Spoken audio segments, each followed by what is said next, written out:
everybody, Sean from Movie Assault here, and it's time for another video. This time out, I thought I'd do something a little different. I'm going to show you or tell you about my 5 favorite films from 2023. I know a lot of people do these year-end wrap-up videos. This isn't going to be my best films of 2023. I want to clarify. I haven't seen many films that were released this year. So rather than, obviously nobody has the authority to say, these are the best films and that's it. But these are just my favorites. Some of them I enjoyed more than others, even though critically they're more acclaimed, whatever, you know what I mean. These are just the ones that I picked as my 5 favorite films of 2023. So we'll start out with number 5, and number 5 was Dumb Money. This stars Paul Dano, Pete Davidson, Vincent D'Onofrio, America Ferrera, Anthony Ramos, Nick Offerman, Sebastian Stan, Shailene Woodley, and Seth Rogen. It's got a fantastic cast. I don't know if they got all the details right about this movie and what it is, which is basically about how the... and I don't understand stock stuff really well, but it does explain it.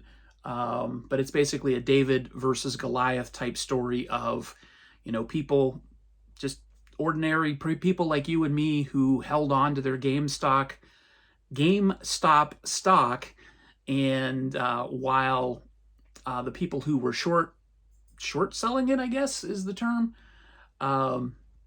drove the value up and made people millionaires who otherwise wouldn't be. It sounds more complicated than it is because I don't understand stocks at all. That's also why I don't make millions of dollars. But it's an excellent movie, makes for a great comedy, even though the actual, fact that people have to do stuff like this and stand up for themselves against the rich isn't all that funny. But this movie is. Excellent movie. It's my number 5 pick. My number 4 pick, which I did not pull out, is Spider-Man Across the Universe, or Across the Spider-Verse, I'm sorry, Spider-Man Across the Spider-Verse. And this has some of the best animation I've ever seen. It is a superhero film, but for some reason, these animated Spider-Man movies don't tick the box of my superhero fatigue. I really enjoyed this movie, very much looking forward to the next sequel. Just all around enjoyable. If you haven't seen the first one, Into the Spider-Verse, definitely check it out before seeing this one, because there's a lot of tie-ins to the original's plot. But this was a hell of a good time. I did watch it on the 4K disc, and it looks amazing. Absolutely fantastic. And then number 3 would be Oppenheimer. Saw this in the theaters on the Barbenheimer day. I saw it the same day as Barbie, and I forget what day that was, back in the summer.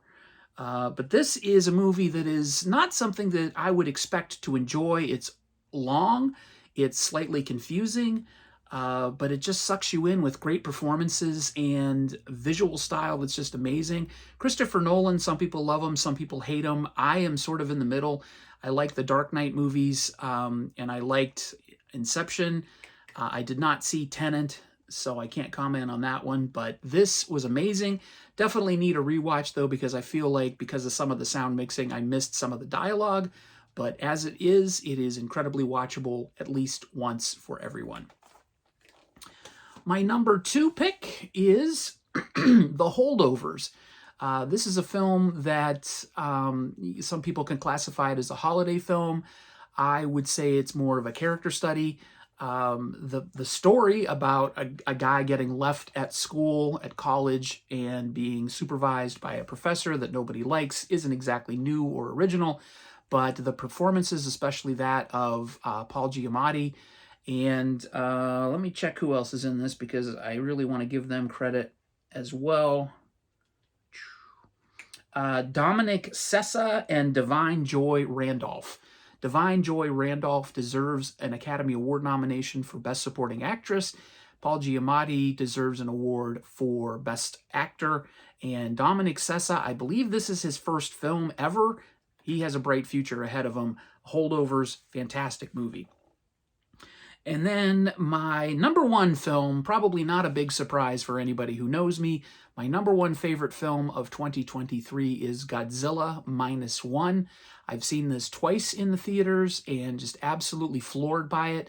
This is the first time since the original Godzilla from 1954, Gojira, that they got the balance of the human story and the monster story perfect. This is one of the first times that I can remember going to see a Godzilla film in the theater, and when the humans come on screen, you don't feel like, oh, geez, where's Godzilla? It's emotional. Some people have reported crying at the end of it. I teared up a little bit on the second viewing, which really is a testament to how powerful the film is. But the monster effects are fantastic. I know people made a lot about the budget, made a lot of noise about the fact that this movie only cost $15 million. And the director said he wishes it only cost $15 million because it cost even less than that. So the fact that he was able to make this movie look so good, on a par with any of the Marvel movies in terms of the CGI and computer graphics and all that stuff, and not really showing much difference at all, is amazing. But absolutely one of the best performances, or I'm sorry, not one of the best performances by Godzilla, but one of the best depictions of Godzilla. He's totally brutal in this movie. It's sort of an origin story. It doesn't have to tie into any of the other 30-some-odd Godzilla movies. If you've never seen a Godzilla movie before, definitely see this one, because it's not just a good Godzilla movie, it is a good movie, a great movie, and I highly recommend it. And it was my favorite film of 2023. So there you go. Oh, wait, I did want to tell you my honorable mentions for 2023. In no particular order, these are just movies that I think you should go out and see or find or hunt down, however you can see them. BlackBerry, which is the story of the BlackBerry device that everybody was addicted to. They called it the Crackberry. This is sort of a biopic about the device and the company that rose to fame and then crashed. Definitely a great movie. Still, a Michael J. Fox movie, documentary about the life of Michael J. Fox. And it also depicts his diagnosis with Parkinson's disease and how he's dealt with that over the years. Great movie, very, very powerful. Barbie, which I really enjoyed. It was fun to go to a movie and see my wife get all giddy like I do when I go see, a Godzilla movie or a great science fiction film. She was she had the time of her life.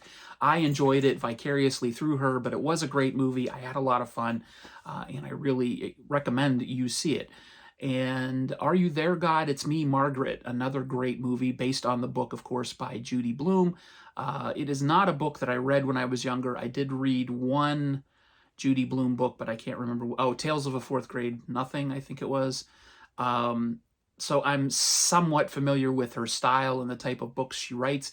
But this movie definitely does a great job of depicting the awkwardness of puberty and all the stuff that goes along with the transition from, being a child to being an adult. And it does it in a really fantastic way. Fantastic performances from everybody involved. And it's another movie that I highly recommend, but it just didn't crack my top 5. So there you go. Those are my top 5 and my honorable mentions of 2023. Thanks again for watching. Thank you for all the new subscribers that I got this year. It was an amazing year from the channel. I really appreciate everybody who subscribed. I apologize for a lack of content this month because I haven't been feeling all that great. I got COVID earlier in the month, and then I've just generally not been in the greatest of health. Everything is cool now, though, so thank you, and look forward to more videos in the future. And if you want to be notified, click the notification bell, and YouTube will let you know when I upload a new video. Thanks again for watching, everybody. Take it easy.